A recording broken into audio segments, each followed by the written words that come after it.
Allah menjelaskan tentang ayat walitukmilul iddata walitukabbirullaha ala ma hadakum wa la'allakum tashkurun. Tapi di Mesir kan mereka santuy aja, tidak ada apa, tidak ada mudik kan. Euforianya berarti kurang, Ustaz ya? Mudik itu kayaknya tradisi Indonesia kayaknya.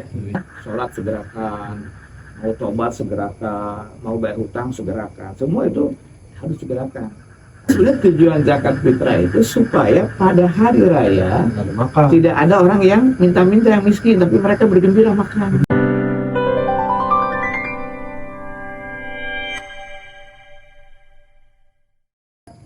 Assalamualaikum warahmatullahi wabarakatuh. Waalaikumsalam warahmatullahi wabarakatuh.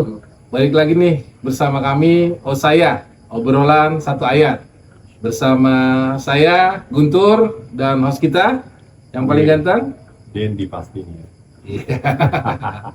Kali ini kita nggak cuma berdua nih deh. Kita kebetulan lagi ada di lesehan di Saung, salah satu pondok pesantren yang luar biasa nih. Namanya Nusa kalau nggak salah, Ustaz. Nurul Syarofah. Nah, kali ini kita udah ada Ustadz Al-Mukarram. Ustadz siapa, Ustadz? Muhammad Salim Bajri. Ustadz Muhammad Salim Bajri. Panggilannya siapa, Ustadz? Ustadz Muhammad aja. Ustadz Muhammad. Sama siapa nih, Den? Satu lagi, Den? Ahmad ya. Ini salah satu siapa, Den? Santri di Nurul Syarofah. Masya Allah. Ini Tat, jadi kita pengen ngomongin ini apa pernak-pernik menjelang Idul Fitri. Nah, apa aja sih Tat? Apakah ada ayat Tat yang di dalam Al-Quran itu yang kira-kira nyambung nggak dengan tema Idul Fitri ini Tat? Baik, bismillahirrahmanirrahim. Assalamualaikum warahmatullahi wabarakatuh. Waalaikumsalam warahmatullahi wabarakatuh. Ada ayat pada surat Al-Baqarah setelah Allah menjelaskan tentang ayat berpuasa, kemudian Allah menjelaskan tentang ayat walitukmilul iddata walitukabbirullaha ala ma hadakum wa la'allakum tashkurun. Nah, ini ayat ini Allah menjelaskan kepada kita bahwa tujuan dari ibadah kita, dari puasa, dari siam itu adalah untuk menyempurnakan nikmat Allah. Hitungannya. Walitukabirullah, dan pada akhirnya ya kita membesarkan Allah SWT. Atas apa? Ya, atas segala nikmat. Jadi kita takbir. Jadi sebenarnya takbir kita di ujung bulan puasa itu, takbiran adalah mengagungkan Allah SWT atas segala nikmat yang telah Allah berikan kepada kita. Jadi banyak sekali nikmat yang Allah berikan kepada kita, maka Allah minta kepada kita walitukabirullah ala ma hadakum. Kalau bukan petunjuk Allah SWT, kita tidak tahu bagaimana arah hidup kita, bagaimana kita harus melangkah. Tapi dengan hidayah dari Allah, kita alhamdulillah menjadi orang baik, jadi orang dapat petunjuk. Maka kita mengatakan takbir mengucapkan Allah SWT. Takbir itu adalah bukti syukur kita kepada Allah. Salah satu bentuk syukur ya, Ustaz. Ya. Sedikit intermezzo Ustaz. Yang Anda tahu kan Ustaz ini kan lulusan Ustaz ya. Ya. Ada nggak sih perbedaan mencolok gitu Ustaz antara Idul Fitri di Indonesia sama di Mesir atau Ustaz di Mesir Ustaz? Bisa ceritakan Ustaz kepada teman-teman, sharing dikit. Kalau perbedaan secara umum, memang di kita ini kan kalau Idul Fitri itu cukup meriah karena ada mudiknya itu kan. Bahkan beberapa waktu sebelumnya sudah sibuk ya, mudiknya. Persiapan ya. Jadi itu yang membedakan. Tapi di Mesir kan mereka santuy aja, tidak ada apa, tidak ada mudik kan. Euforianya berarti kurang, Ustaz ya? Kurang. Lebih enak di sini dong Ustaz ya. Tuh, sebenarnya kita ramai sekali. Terasa gitu ya, terasa. Tuh mudik itu kayaknya tradisi Indonesia kayaknya. Nah, jadi dengan adanya mudik itu betul-betul terasa Idul Fitri itu betul-betul meriah gitu. Nah, kalau di Mesir ya sudah biasa. Bahkan setelah selesai sholat Idul Fitri mereka sama-sama bubar selesai. Udah nggak ada lagi tuh nyambung-nyambung ke keluarga, ke tetangga. Kalah sama kita. Nyiapin kue-kue. Paling salaman. Taqabbalallah, selesai udah. Allah ya. Jadi kita sebenarnya lebih meriah ya. Sebenarnya ya. Iya. Kalau untuk Ahmad gimana nih persiapan untuk ini Lebaran Idul Fitri? Udah siap apa aja nih? Baju. Alhamdulillah. Pulang kemana, Mas? Saya pulang ke Jakarta. Ke Jakarta. Oh, memang asli orang Jakarta ya? Kita pulang gitu, Bang. Tapi pulang dari pondok maksudnya nih.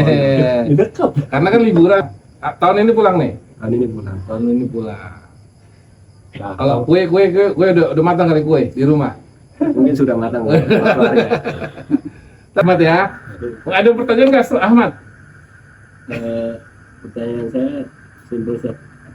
Kenapa dalam diri manusia ini selalu ada rasa tergesa-gesa dan juga tidak sabaran dan bersyukur? setuju. Kenapa? Ya memang manusia itu kan sebagaimana kita tahu bahwa Allah memberikan manusia itu akal dan hawa nafsu. Hawa nafsu itu sifatnya selalu terburu-buru. Jadi kan manusia diciptakan juga kata Allah khuliqal insan min ajal. Manusia diciptakan ya ada unsur segera buru-buru gitu. Sehingga memang melekat dalam jiwa manusia itu selalu maunya itu tergesa-gesa. Diingatkan oleh agama al-ajalatu minasyaiton. Sifat tergesa-gesa itu adalah dari syaitan. Karena kalau orang biasa tergesa-gesa pasti tidak fokus. Tapi kalau ada kebaikan kata Nabi segerakan. Beda tuh antara tergesa-gesa dengan menyegerakan kebaikan kan. Sholat segerakan, mau tobat segerakan, mau bayar hutang segerakan. Semua itu harus segerakan. Tapi yang tidak baik itu yang tergesa-gesa, sholatnya buru-buru misalnya, makan buru-buru, melakukan sesuatu itu yang seperti itu yang tidak baik. Dan tadi apa? Sabar. Ya sabar memang kita dianjurkan dalam segala kehidupan ini ketika mendapatkan cobaan harus bersabar. Mendapatkan keuntungan kita bersyukur, mendapatkan cobaan kita bersabar. Jadi sabar itu salah satu tentara Allah SWT. Allah katakan wasta'inu bisabri wassalam. Jadikanlah sabar dan sholat itu sebagai bala bantuan. Ya, kurang lebih. Tapi Ustaz yang menarik nih Tat, biasanya Kak di setiap pondok tuh selalu ada nih Tat yang orang-orang yang tinggal nih. Gimana nih Tat suasana di pondok ketika Idul Fitri ini? Kan kita mungkin teman-teman juga nggak tahu kan, pasti ada perbedaan nih antara di rumah itu kan pasti meriah nih kan, meriah, kemudian nastar udah ada, kemudian ketupat sayur udah ada, opor semua udah mateng nih. Nah kalau di pondok gimana nih Tat suasananya nih? Kalau di pondok menjelang Idul Fitri itu, ya alhamdulillah kan masih ada di pondok juga kan ada guru-guru yang berkeluarga ya. Nah, jadi masing-masing mereka ada yang bikin opor, ada yang bikin ketupat dan sebagainya. Maka orang-orang yang masih tinggal di pondok, mereka ketika habis selesai sholat Idul Fitri itu pada berkunjung ya makan ketupat juga sama sebenarnya yang dibikin oleh guru-guru yang statis ya, yang tinggal di sini ya. Jadi kebagian lah. Bagian. Tapi kalau santrinya pulang semua nih Tat? Santri pulang semua kecuali ada beberapa santri yang memang dia dari awal memang kita persiapkan untuk di pondok gitu ya. Jadi pondok itu ada semacam santri-santri yang dibina oleh pondok. Maka mereka juga sebagai timbal baliknya mereka tinggal di pondok untuk berkhidmat ya gitu. Ngomongin sunah-sunah nih Tat, kita masuk ke sunah-sunah Idul Fitri. Itu katanya kan ada mandi sunah Idul Fitri ya. Itu bagaimana tuh Tat? Bedanya apa sama mandi biasanya? Dan Anda pernah dengar juga ada tradisi mandi berjamaah di pesantren. Itu benar nggak sih Tat? Kalau itu pernah saya alami waktu saya lagi mos di SMA, saya mandi berjamaah saat di barak tentara. Nah itu dialami di santri juga sih Tat? Enggak ya, kita enggak ya, itu berarti hoax ya. Jadi memang disunahkan untuk mandi sebelum sholat Idul Fitri. Apalagi kan kita kan sholat Idul Fitri pagi kan, otomatis kita juga mandi sekalian mandi pagi. Oh. Nah, jadi Bukan mandi wajib tapi kan ntar ya. Beda lagi itu tadi. kayak orang sholat Jumat lah kan Ah, iya. disunahkan mandi ya. Jadi Mandinya sama aja tuh. sama. Kita paling ya niatnya emang niat untuk apa mau menjelang Idul Fitri gitu ya. Jadi kita mandi dengan niat mandi Idul Fitri supaya apa? Supaya ya seperti biasa lah orang Ya, mandi biar nggak bau lah. ya segar. Apalagi kan pagi-pagi kita sebelum apa pergi kita mandi dulu kan. Ya. Dan itu saya rasa sekaligus dengan mandi pagi kita Ya, ya. niatkan kita ingin mandi sunnah menjelang Idul Fitri. Itu salah satu di antara yang memang disunahkan ya. Kemudian juga sunnah-sunnah yang lain. Nah, karena kita selama sebulan itu berpuasa, maka Rasul mengajarkan pada waktu Idul Fitri itu ketika sebelum berangkat kita disunahkan makan terlebih dahulu. Itu tuh yang kita lupakan. Ini mah langsung acaranya ke lapangan. Ya, Itu. kenapa? Supaya kita membedakan dengan Iya. hari kemarin yang puasa. Kita batalkan dengan Ya. makan. Itu Nabi lakukan seperti itu di bulan Idul Fitri, sholat Idul Fitri kita dianjurkan disunahkan makan terlebih dahulu sebelum berangkat ke masjid. Bebas makannya apa tuh? Bebas. Bebas ya. Supaya menandakan kita membatalkan puasa. Beda sama hari yang Oh, sebelumnya. hari itu berarti udah nggak puasa Ya. gitu ya. Iya. Beda lagi sama kalau nggak salah sama Idul Adha gitu ya. Nah, Idul Adha justru karena kita Yudahin.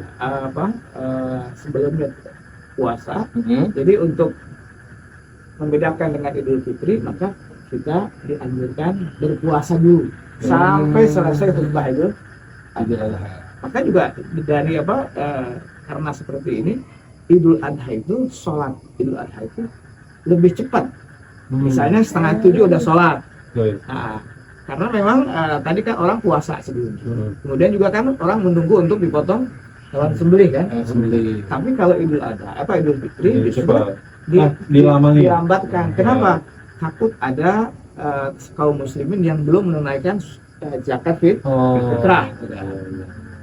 Makanya sebenarnya kalau untuk sunnahnya untuk sholat Idul Fitri itu agak lambat sedikit. Oh, ya. Nah, Berarti agak siang. ada siang dikit. Jam berapa tuh, Tat? Ya kalau Setengah 8? enggak nyampe. Oh.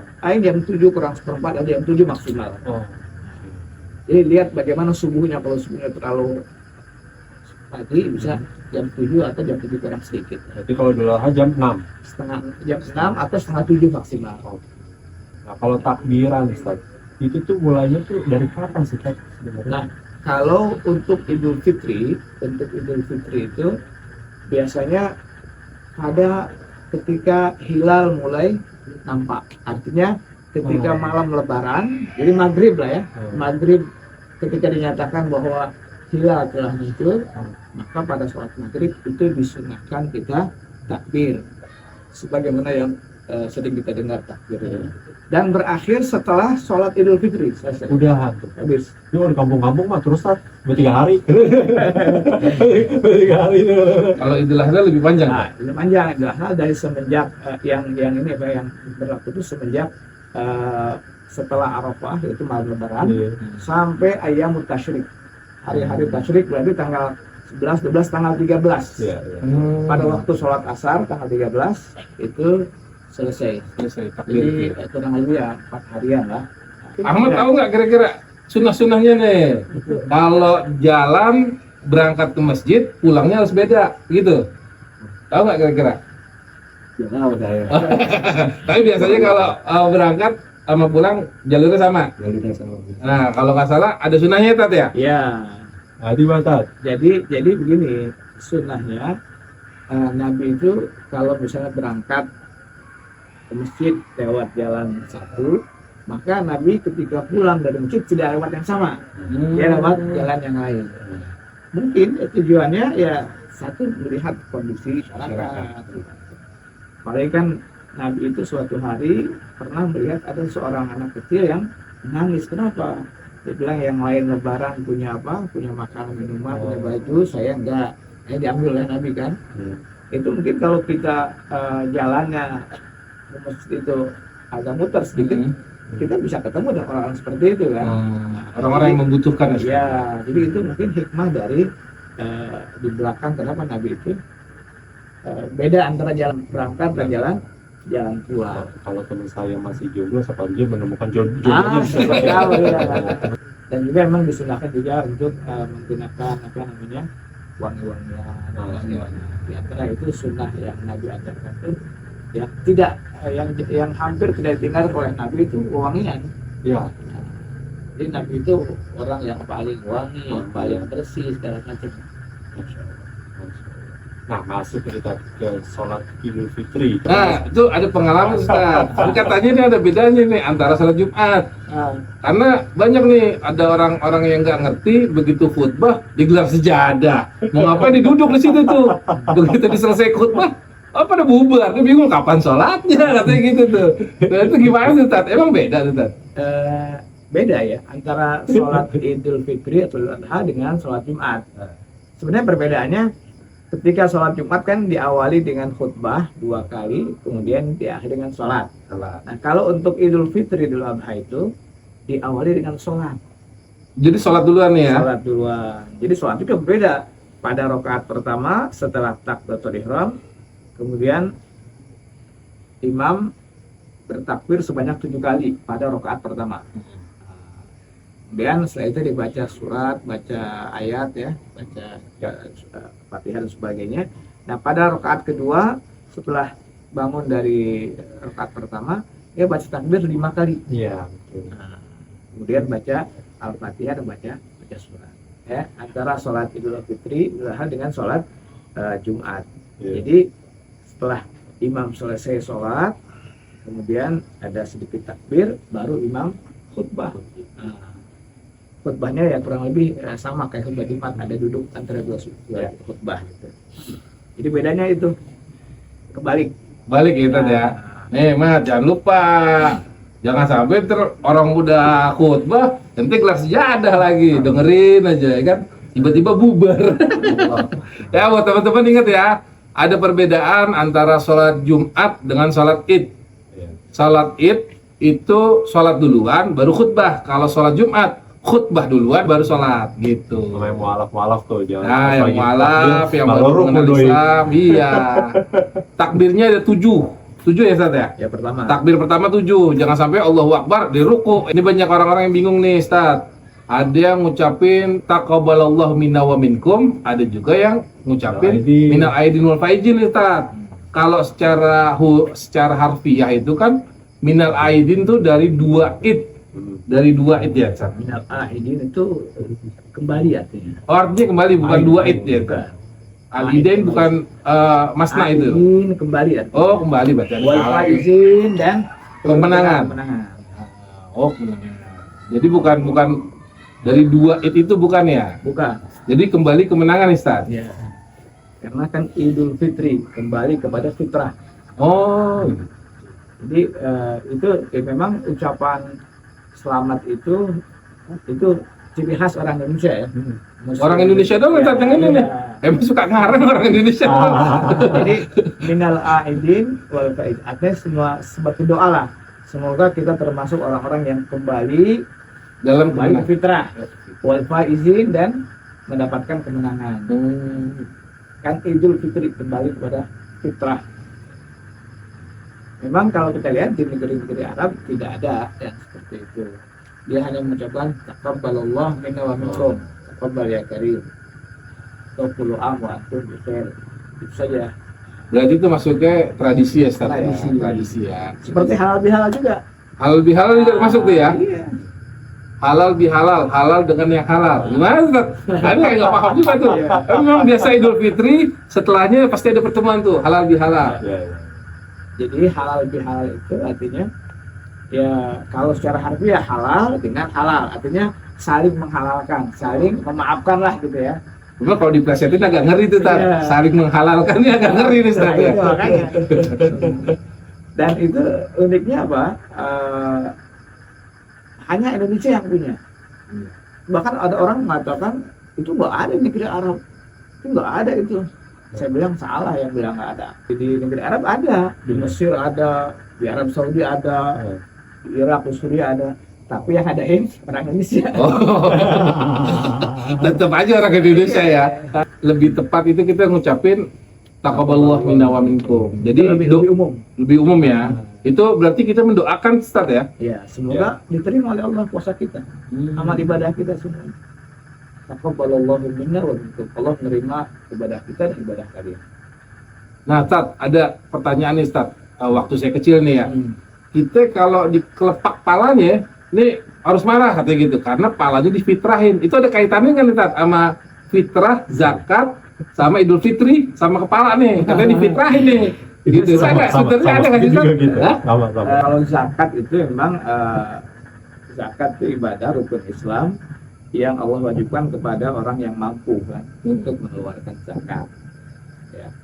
Sedangkan fitrah itu dipahami oleh kita adalah mengeluarkan 3,5 liter beras untuk setiap muslim. Nah, jadi fitrah itu baik yang laki, perempuan, yang kaya, miskin, semua masing-masing mengeluarkan. Itu yang dipahami selama ini seperti itu. Terus berkenaan dengan tadi apa? Di kelepak palanya nih. Nih sama emak gue nih, sama orang tua gue difitrahin nih, kan biasa gitu ya. Ya kan? Itu juga mungkin tradisi kita ya. Saya begini, Nggak ada kaitannya ya. di mana kembali lagi perbedaan di negeri Arab sama di Indonesia. Iya. Orang Arab itu kalau dipegang kepalanya tanda sayang.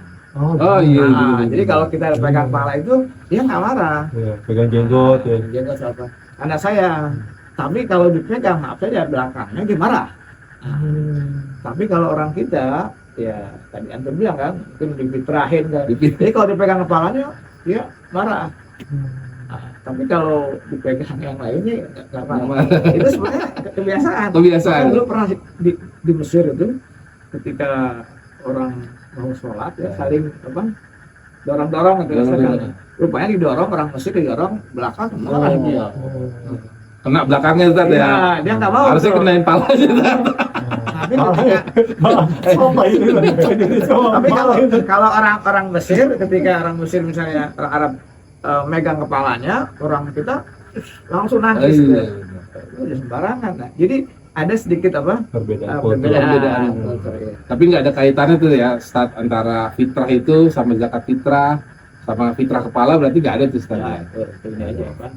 Bisa-bisanya orang Indonesia aja udah. Nggak tahu itu sanatnya dari mana itu ya. Iya, memang di kita ini zakat fitrah itu seperti zakat per kepala. Gitu. Jadi kalau bapak di keluarga ada orang apa bapak ibu sama 3 anak berarti 5 berarti harus mengeluarkan 5 gitu kan. Iya betul.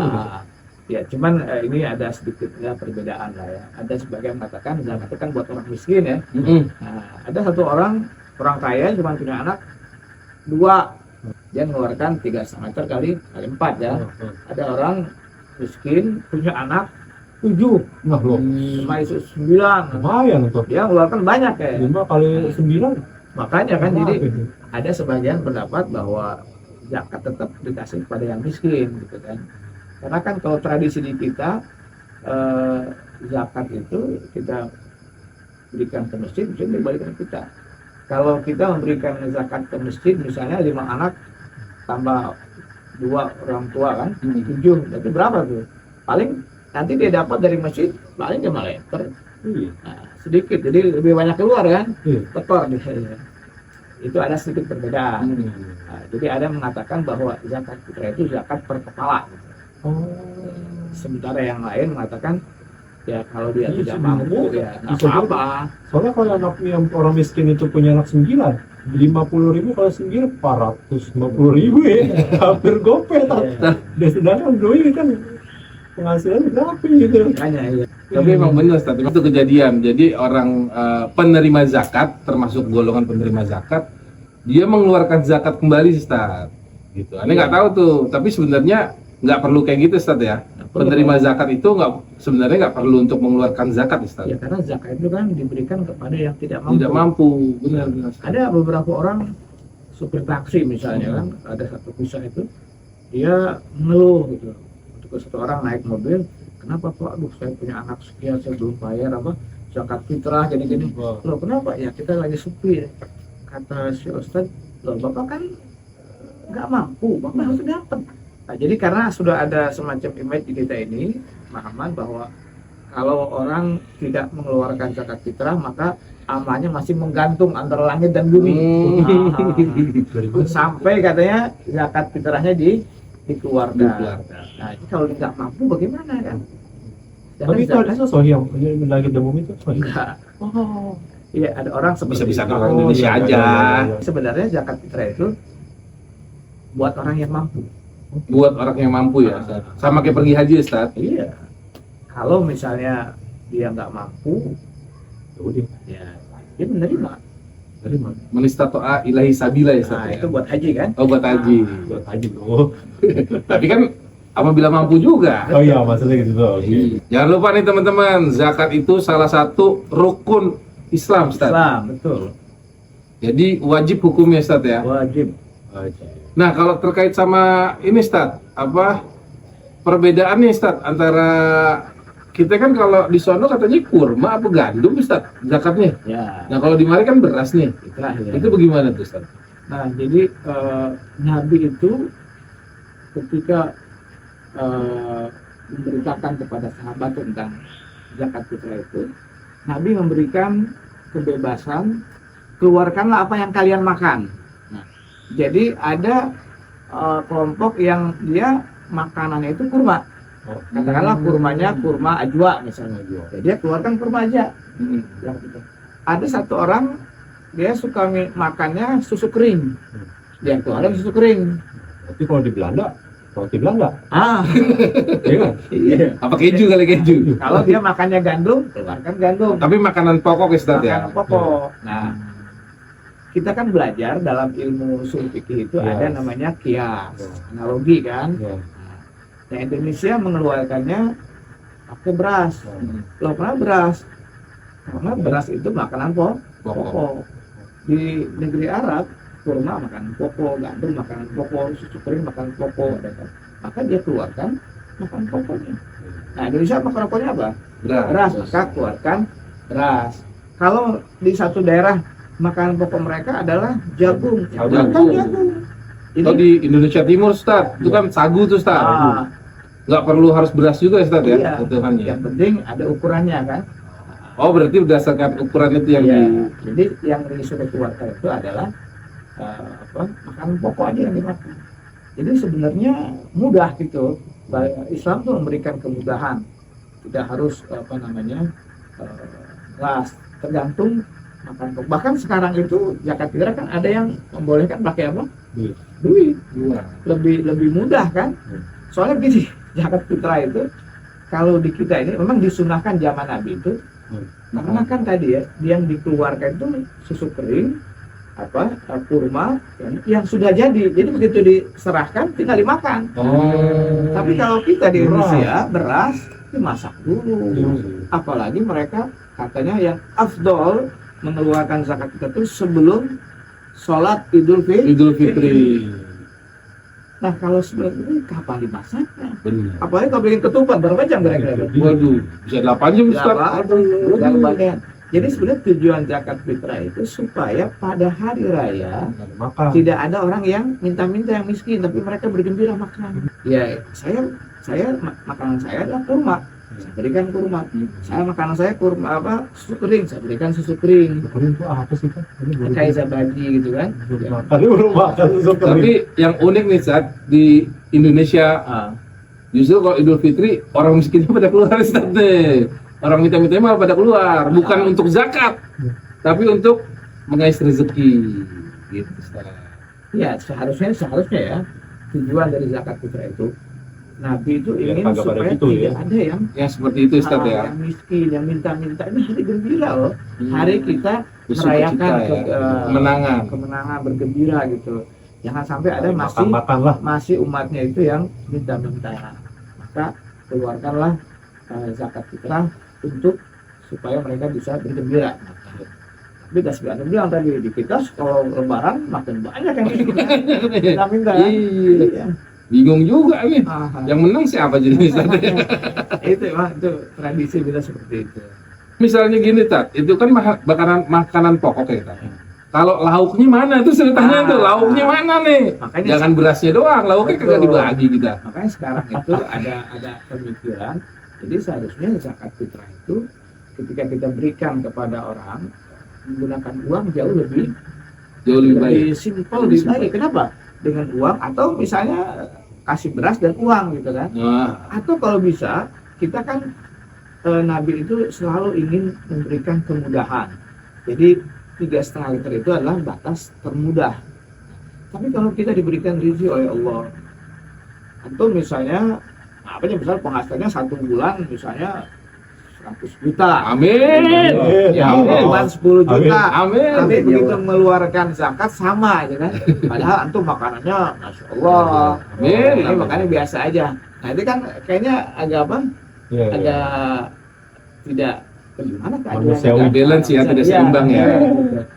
Jadi sebenarnya kalau bisa kita misalnya ada kelebihan uang, kita berikan berasnya misalnya 5 kilo, kasih kecapnya, kasih apa Sembako, gulanya, ya. kasih ini daging atau kasih duit buat beli daging. Nah dikasihnya jangan menjelang sholat Idul Fitri, dikasihnya sehari atau 2 hari. Bahkan ada ulama yang membolehkan awal Ramadan membolehkan. Masuk ke ayat itu berarti ya, faman tatawa fahuwa khairul lah. Ya. Tatawa khairan fahuwa khairul lah. Jadi sebenarnya kalau kita memberikan zakat fitrah itu komplit, satu keluarga ada berasnya, ada minyaknya, ada gulanya, ada daging, ada telur segala macam, plus uang misalnya dikasih, ya udah dia kapan-kapan kan bisa masak. Tapi kalau dikasih beras doang, Gasnya mana nih mau masak ya kan? Mau masak gasnya kagak ada bang, gitu tuh. lauknya mana? Lauknya mana nih? Masa segitu makan beras doang gitu. Orang tetangga bikin opor, Opor, kita cuma ya. bikin ini doang. Jadi sebenarnya seperti itu. Nah, persiapan mudik nih Tat. Ini kan kata Ustadz tadi udah jelasin ke kita. Kalau mudik itu adanya cuma di Indonesia, Ustadz. Ustadz ada nggak nih pesan-pesan nih? Atau Ahmad ada nggak nih pesan-pesan terkait mudik? Persiapannya apa aja? Hati-hati di jalan. Hati-hati di Semoga jalan. selamat sampai tujuan. Iya.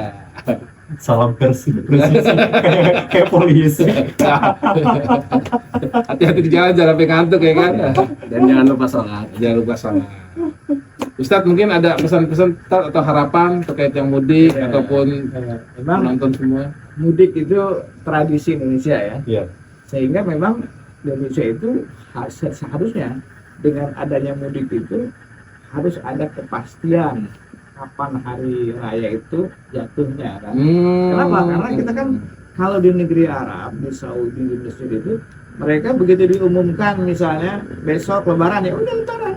Tidak ada apa, tidak ada Khilafiyah kalau ya kita Ustadz ya? kalau kita kan di Indonesia, wah ini saya belum beli tiket, saya belum ini, jadi mudik itu bisa mengganggu keadaan kan, maka harusnya sih ada jadwal tetap, hari ini Lebaran, hari ini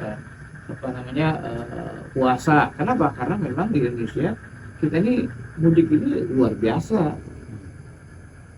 Kalau kita tidak menetapkan, kasihan, bisa-bisa saya belum dapat THR, saya belum beli tiket, sedangkan besok Lebaran, gitu kan? Saya belum masak rendang nih. Belum ini macam. Jadi memang di kita sebenarnya luar biasa Indonesia ini macam-macam lah ya. Tradisinya banyak sekali. Dan memang tradisi mudik hanya milik Indonesia. Ya. Luar biasa gitu ya. Tapi berita nih Asia udah mulai nih Ustadz, di Cina udah mulai ada nih tradisi kayak Indonesia kalau ada hari-hari besar pulang ke rumah orang tua gitu. Jadi kalau kita lihat sih sesuatu yang positif juga ya Ustadz ya. Betul, ya. Bisa silaturahmi walaupun kadang keterbatasan jarak, jadi punya waktu untuk silaturahmi ke orang tua Ustadz ya. Betul. Karena liburnya emang pada hari itu. Iya, jadi memang maka sehingga di kita ini Lebaran Idul Fitri itu jauh lebih meriah dibandingkan Idul Adha. Makanya kan liburnya panjang kan? Bener. Kalau di negeri Arab justru sebaliknya. Idul Fitri itu ya setelah sholat mereka datang ke rumah saudaranya, salam selesai, nggak ada berita apa. Tapi kalau Idul Adha di mereka itu ramai. bisa berhari-hari itu juga. Oh, Jadi beda sama kita kan, kita Idul Fitri ramainya. Gitu aja kali Ustaz ya. Ya. Terima kasih banyak nih. Kita udah ngebahas nih penonton. Untuk yang pertama sholat Idul Fitri jangan sampai ketukar sama sholat Jumat. Terus juga kita udah ngebahas mandi sunnah Ustaz ya. Yang penting guyur aja Ustaz ya berarti ya. Nggak perlu yang sebelah kanan dulu, Nggak, sebelah mungkin kiri basah dulu. Yang penting baca semua. Terus sarapan lebih dulu sebelum sholat disunahkan makan terlebih dahulu ya Ustaz ya. Idul Fitri ya. Terus kemudian juga yang terakhir mudik. Semoga yang punya mudik nih berhati-hati di jalan. Tapi kadang dulu ada ini juga Ustaz, ada apa namanya istilahnya obrolan masyarakat. Ente ngapain mudik? Bikin dosanya di Jakarta, minta maafnya di kampung gitu. Itu apa namanya? MZ kalau saya. Iya, bikin dosanya nanti setahun di Jakarta nih. Giliran minta maaf ke kampung yang mari. Gitu tadi. Terbeza. Sebenarnya apa ya itu apa namanya? Kesalahan salah kaprah itu. Salah kaprah ya Ustaz ya. Harusnya minta maaf yang di sini dulu Ustaz ya. Karena Hablu binanasnya kita dahuluin tuh. kita jujur aja kalau kadang-kadang kalau kita minta maaf tuh langsung datang misalnya salaman minta maaf ya maaf lahir batin selesai kita nggak tahu soal apa dia. Kalau disebutin kok nanti dulu dong. Oh, iya. Misalnya gini mengenai lahir batin ya dia nggak sebutkan tuh tapi kita sebutin tuh saya kemarin tuh saya yang nyebabkan kamu ini misalnya gara-gara kamu ini jatuh tabrakan ini atau bahkan sampai ribut suami istri. Wah nanti dulu kalau kita kan. Jadi sebenarnya itu tradisi kita emang minta maaf di antara ini memang itu hal yang positif ya, terutama menjelang Lebaran. Sebenarnya sih pada awal-awal puasa itu kita juga dianjurkan oleh agama itu untuk saling meminta maaf karena mau masuk bulan yang suci. Nah, ketika di akhir Ramadan Idul Fitri kita juga saling memaafkan di antara sama mungkin ada salah-salah kata dan sebagainya. Jadi sebenarnya kalau saling memaafkan itu adalah ya sesuatu yang positif lah dan itu memaafkan itu adalah ciri-ciri orang hebat. Nah, orang yang minta maaf hebat. Gentle Ustaz ya. Orang yang minta maaf itu orang baik, tapi yang memberi maaf itu lebih baik lagi. Luar biasa banget Ustaz. Terima kasih banyak Pak Sama-sama, Ustaz. Masya Allah. Habis itu kita juga selain ini kita ada iklan baris Ustaz. Iklan baris itu teman-teman penonton semua bisa yang mau cari jodoh nih Ustaz, bisa diiniin ke kita, nanti kita bacain, siapa tahu ada jalannya untuk mendapatkan jodoh. Terus kemudian juga untuk yang mau jual beli juga bisa hubungi ke admin, nanti kita berikan informasi-informasi yang menarik. Nah, yang mau salam-salam juga boleh. Nanti langsung hubungi admin, nanti yang mau punya acara atau apa, undangan bisa kita sampaikan. Mungkin demikian Ustaz dari kita nih Ustaz. Kita mengucapkan syukran kasyiran Ustaz. Ya, gitu aja ya. Kami dari saya obrolan satu ayat undur diri. Gue Dendi, Gue Guntur dan Al Ustaz Muhammad Salim Bajri dan Ahmad Syafi'i. nah, kita undur diri. Wallahu muwaffiq ila aqwamit thoriq. Wassalamualaikum warahmatullahi wabarakatuh. Waalaikumsalam warahmatullahi wabarakatuh. Satu ayat, satu langkah menuju ketenangan. Dari hati mencari arti.